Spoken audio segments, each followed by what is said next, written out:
नमस्कार, मैं हूं प्रवीण पंकज और आज ये पहले के वीडियो को मैं थोड़ा समाप्त कर देता हूं और उसके बाद आज नया टॉपिक शुरू करेंगे रीजनिंग का। सबसे पहले जो मैंने बताया था सर्कुलर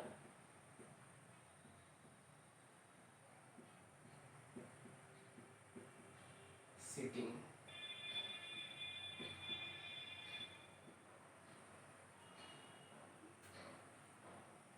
अरेंजमेंट,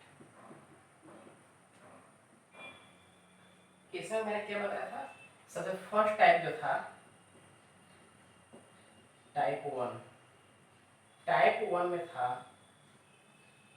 कि जैसे ये सर्कल है तो सारे लोग जो है कि सारे लोग का फेस इनसाइड है,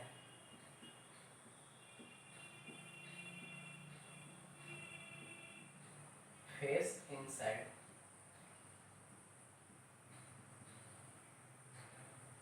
और इसके बाद क्या होता है, ये इनका राइट हो जाता है और ये इनका लेफ्ट हो जाता है, ये राइट और ये लेफ्ट। एंटी क्लॉकवाइज,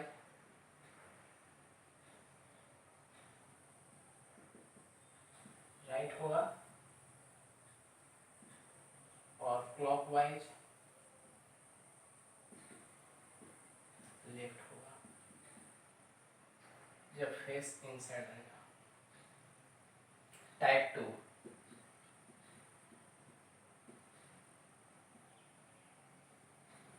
ये सर्कल है, यहाँ पर सारे लोग का फेस आउटसाइड है,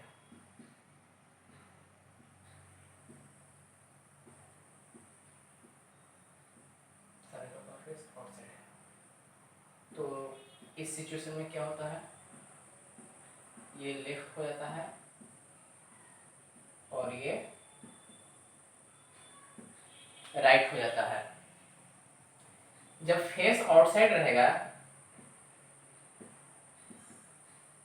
तो इस सिचुएशन में एंटी क्लॉकवाइज जो राइट है वो लेफ्ट हो जाएगा,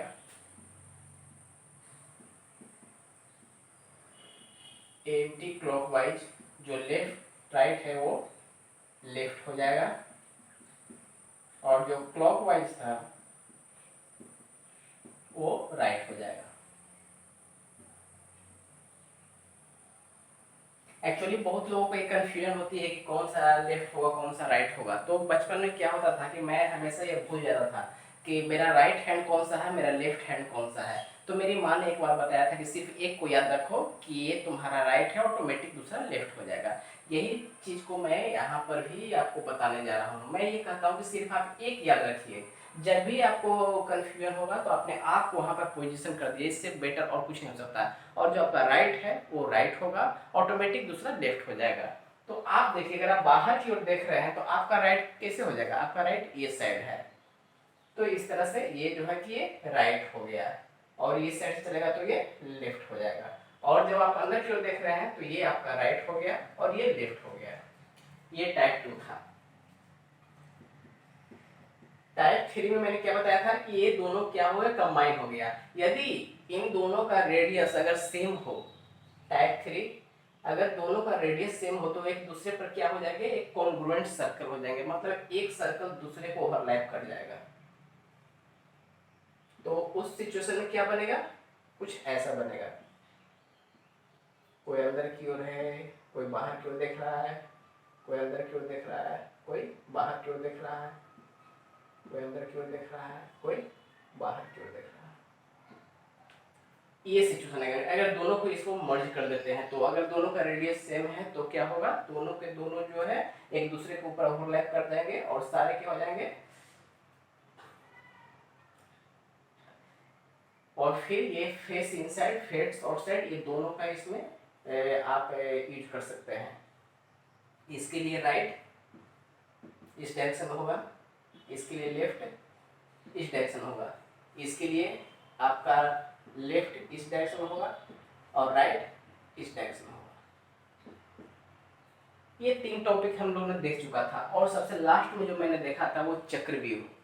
चक्रव्यूह में क्या होता है कि अगर दोनों का रेडियस अलग अलग है तो क्या हो जाएगा, दोनों कॉन्सेंट्रिक सर्कल बनाएंगे। कॉन्सेंट्रिक सर्कल का मतलब क्या होता है, दोनों का सेंटर एक है लेकिन रेडियस डिफरेंट है।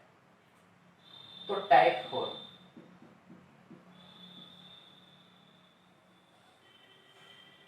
एक सर्कल है, उसके अंदर एक सर्कल है, इसमें बाहर की ओर देख रहा है, ये अंदर की ओर देख रहा है, ये बाहर की ओर देख रहा है, ये अंदर की ओर देख रहा है, ये बाहर की ओर देख रहा है, ये अंदर की ओर देख रहा है, ये बाहर की ओर, ये अंदर की ओर, ये बाहर की ओर, ये अंदर की ओर।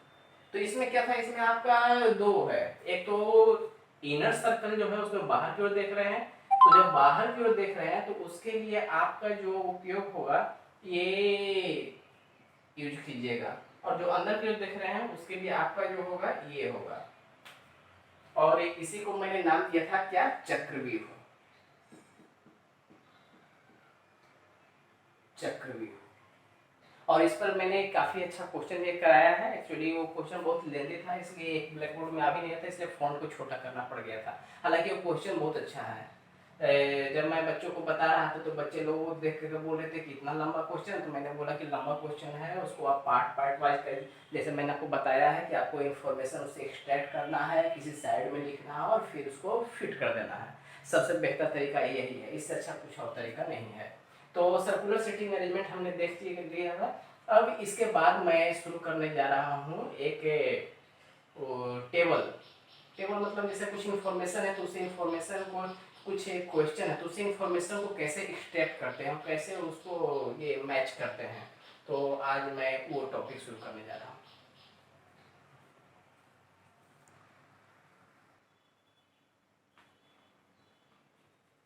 देखिए, जब भी इस प्रकार का क्वेश्चन रहता है जिसमें कि मतलब डिफरेंट सिटीज से है, डिफरेंट लेक्चर है, डिफरेंट पर्सन है, तो आपको मैंने जो बताया है कि आप इंफॉर्मेशन को क्या कीजिए, सबसे पहले तो एक्सट्रैक्ट कीजिए और कहीं साइड में लिखिए और उसके बाद उसको आप प्रोसीड कीजिए। तो किसी एक चीज़ को फिक्स करना पड़ेगा।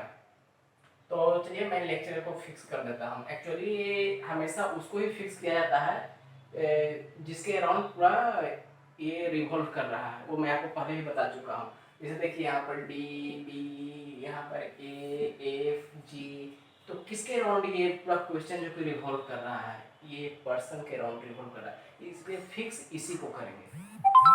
तो जब भी ऐसा क्वेश्चन रहेगा तो इसका देखिए सॉल्यूशन कैसे होता है। पहले आप टेबल बना लीजिए, इसमें पर्सन, फिर सिटीज, फिर सब्जेक्ट,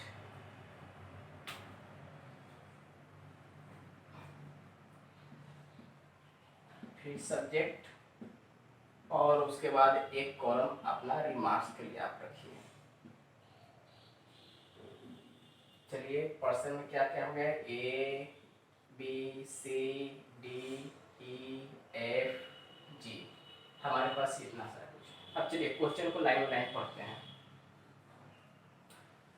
इसमें क्या दिया हुआ है देखिए, each one of them is specialized in different subject, which ठीक है, यहाँ तक तो कोई दिक्कत नहीं। Lecturer from Kanpur is specialised in geography, कहीं देखिए कानपुर ज्योग्राफी, पहला इंफॉर्मेशन। दूसरा लेक्चरर डी फ्रॉम शिलोंग, चलिए डी कहाँ से है जी, शिलोंग से है, लिख दीजिए। चलिए शिलोंग हो गया। फिर जैसे जैसे जिसको आप लिख रहे हैं उसके बाद अलग क्या करें, कट कर दीजिए, शिलोंग यहाँ से खत्म हो गया। चलिए फिर आगे बढ़िए। Lecture C from Delhi specialised in sociology, lecture C from Delhi, और ये सोशियोलॉजी। दिल्ली, दिल्ली कहाँ है, दिल्ली खत्म हो गया, और इधर से आपका सोशियोलॉजी सब्जेक्ट ये खत्म हो गया। चलिए आगे, lecturer B is slided in neither history nor mathematics. दूसरा इंफॉर्मेशन आपके पास है, बी क्या है, ना तो हिस्ट्री पढ़ाता है और ना ही मैथमेटिक्स पढ़ाता है। चलिए lecture A who is specialised in economics, lecture A economics, economics doesn't belong to Hyderabad. ये क्या है, हैदराबाद से नहीं है, हैदराबाद से नहीं है। चलिए, तो यहाँ पर एक इकोनॉमिक्स हमको खत्म हो गया। इकोनॉमिक्स कहाँ है, इकोनॉमिक्स खत्म। चलिए आगे, लेक्चर एफ हुई स्पेशलाइज इन कॉमर्स। एफ क्या है, ये कॉमर्स में,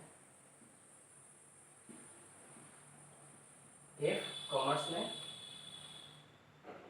बिलोंग्स टू श्रीनगर। कहाँ से, श्रीनगर, श्रीनगर। चलिए, ऊपर से आप कॉमर्स खत्म कर दीजिए और फिर आप श्रीनगर खत्म कर दीजिए। चलिए आगे बढ़िए। Lecture G who is specialise in statistics. Lecture G who is specialise in statistics, ये स्टैटिस्टिक्स से और ये चेन्नई से। चलिए, चेन्नई और स्टैटिस्टिक्स खत्म कर दीजिए। चेन्नई खत्म इधर से और फिर स्टैटिस्टिक्स खत्म। तो हमारे पास क्या सिटीज में कौन कौन सा बच गया, हैदराबाद बच गया, कानपुर बच गया, मुंबई बच गया।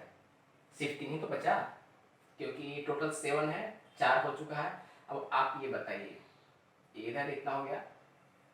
दूसरी बात, हमारे पास ऐसा पेयर एक चाहिए जहां पर कि 2 प्लेस खाली हो, कानपुर और ज्योग्राफी, दो प्लेस कहाँ खाली है, यहाँ पर कितना खाली, 1 प्लेस सिर्फ खाली है, क्योंकि एक तो ऑलरेडी भरा हुआ है। तो बी, या तो यहाँ पर वो पेयर जो है कि ये पेयर जो है कि चाहे तो यहाँ पर फिट होगा या फिर यहाँ पर फिट होगा, चाहे तो बी पर फिट होगा या फिर ई पर फिट होगा, 2 ही हो सकता है। लेकिन बी क्या है, ये हिस्ट्री और मैथमेटिक्स नहीं पढ़ाता है।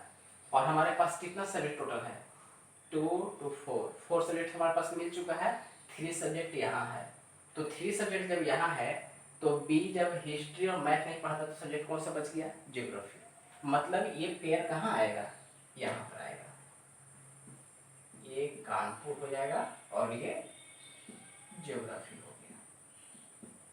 ये समझ रहे हैं मैं कैसे बोल रहा हूँ, जो क्योंकि आपके पास ऑलरेडी 4 सब्जेक्ट था, यहाँ पर 3 सब्जेक्ट है, बी में जो है कि हिस्ट्री और मैथ नहीं आ सकता, तो हमारे पास कितना सब्जेक्ट बचा, सिर्फ ज्योग्राफी बटा। और ज्योग्राफी के साथ पेयरिंग में कौन है, कानपुर है, तो ये 2 कहाँ उठ करके आएगा, यहाँ पर आएगा। तो ई वाला खत्म कर देंगे। चलिए, ये हो गया। और आपका क्वेश्चन क्या था, who is specialised in geography, geography में कौन स्पेशलाइज्ड है, तो बी पर्सन है। अब देखिए, अब इसको आगे भी बढ़ा सकते हैं आप। जैसे देखिए, ज्योग्राफी हो गया, कानपुर हो गया, आप यहाँ से कानपुर को डिलीट कर दीजिए, कानपुर डिलीट कर दीजिए और इसमें से आप ज्योग्राफी को डिलीट कर दीजिए। चलिए, हमारे पास क्या ऑप्शन बच गया, सिर्फ 2 सब्जेक्ट बच गया, हिस्ट्री और मैथमेटिक्स। हमें नहीं पता कि कौन कहाँ से है जो, चलिए कोई बात नहीं।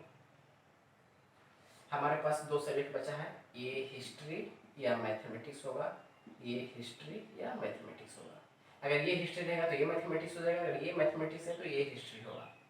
चलिए, और हमारे पास कितने सिटीज बच गए हैं, 3 to 5 हो गया है, 2 सिटीज और बचा हुआ है। देखिए, ए में क्या है, हैदराबाद नहीं हो सकता है। जब हैदराबाद नहीं हो सकता तो हमारे पास कितना सिटी और बचा है, एक ही सिटी बचेगा। तो जब हैदराबाद नहीं हो सकता तो क्या बचेगा, मुंबई। तो मुंबई कहाँ आएगा, यहाँ हैदराबाद नहीं हो सकता तो यहाँ पर क्या होगा, मुंबई। ये मुंबई हो गया और ये हैदराबाद कहाँ आ जाएगा जी, यहाँ पर। इस तरह से आपका ये टेबल फॉर्मेट फिक्स हो गया। अब देखिए, अब क्वेश्चन क्या उठता है, क्वेश्चन ये उठता है कि अगर क्वेश्चन में कहीं पूछा जाए कि हिस्ट्री मैथ ये 2 आया तो फिर क्या करेंगे, तो उस समय आपका जो क्वेश्चन का जो ऑप्शन है उसमें ये दिया रहेगा, इधर हिस्ट्री और मैथमेटिक्स, इधर हिस्ट्री और मैथमेटिक्स। या फिर अगर आप बहुत सारे क्वेश्चन है उसको अगर सोल्व कीजिएगा तो ऑटोमेटिक जो है कि ये एलिमिनेट हो जाएगा। तो मेरे कहने का मतलब ये है कि जब भी इस प्रकार का क्वेश्चन रहे तो आपको 3 काम करना है। क्या काम करना है, पहला इंफॉर्मेशन को एक्सट्रैक्ट करना है, एक्सट्रैक्शन, इंफॉर्मेशन को एक्सट्रैक्ट करना है। दूसरा एलिमिनेशन,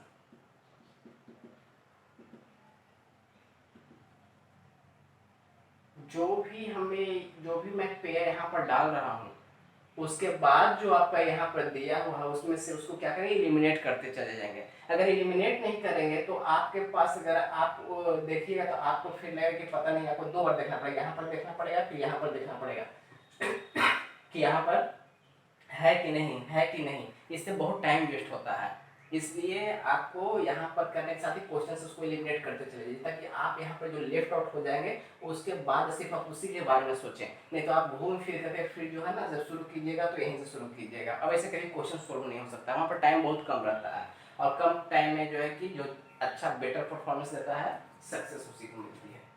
तो आज मैंने इसका एक छोटा सा ये बताया है, और एक्चुअली क्या बोलता हूँ कि ये क्वेश्चन जो है ना, ये बोल रहा हूँ मैं कि ये आपका क्वेश्चन जो है ये यूपीएससी का क्वेश्चन है, आईएएस यूपीएससी आईएएस का क्वेश्चन। ये शायद 2017 में पूछा गया था सीसेट में। तो रीजनिंग टफ नहीं होता है, रीजनिंग बहुत सिंपल होता है। आपको करना सिर्फ क्या है कि जो मैं बता रहा हूँ कि इंफॉर्मेशन को यदि एक बार आपने एक्सट्रैक्ट कर लिया तो आपके लिए बहुत ही सिंपल हो जाएगा, और नहीं तो फिर बहुत टफ रहेगा। और धीरे धीरे देखिएगा, मुझे एक्चुअली क्या है कि मुझे बहुत सारे फ़ोन कॉल्स आए कि आप रीजनिंग जो है कि हर एक लेवल का करा दे दीजिएगा। तो मैं ये बोल रहा हूँ कि देखिए, मैं कोई किताब को फॉलो नहीं करता, सबसे पहली बात। अब मैं आपको भी नहीं बोलता हूँ, मैं बोलता हूँ मैं सिर्फ आपको कॉन्सेप्ट दूंगा, उसके बाद आप फ्री हैं इंटरनेट से, आप किसी भी बुक से, किसी भी ऑथर का बुक से, किसी भी कंपटीशन का क्वेश्चन पेपर से, आप कहीं से भी क्वेश्चन अपने आप को सोल्व कर सकते हैं। मैं सिर्फ कॉन्सेप्ट आपको दूंगा, और मेरा जो कॉन्सेप्ट रहेगा उस कॉन्सेप्ट के बाद जो है कि आपको कहीं दिक्कत नहीं होगी। जैसे सर्कल का जो मैंने कॉन्सेप्ट दिया है, चक्रव्यूह जो बना करके दिया है, वैसे में कहीं आपको डाउट नहीं होना चाहिए। अगर आप प्रैक्टिस आपको करना ही होगा, और ये बहुत सिंपल होता है, ये एक्चुअली हर एग्जाम में पूछता है, इसलिए मैं इसको उठाया। और इसके एक लेवल और मैं आगे बाद में बताऊंगा आपको। तब तक के धन्यवाद।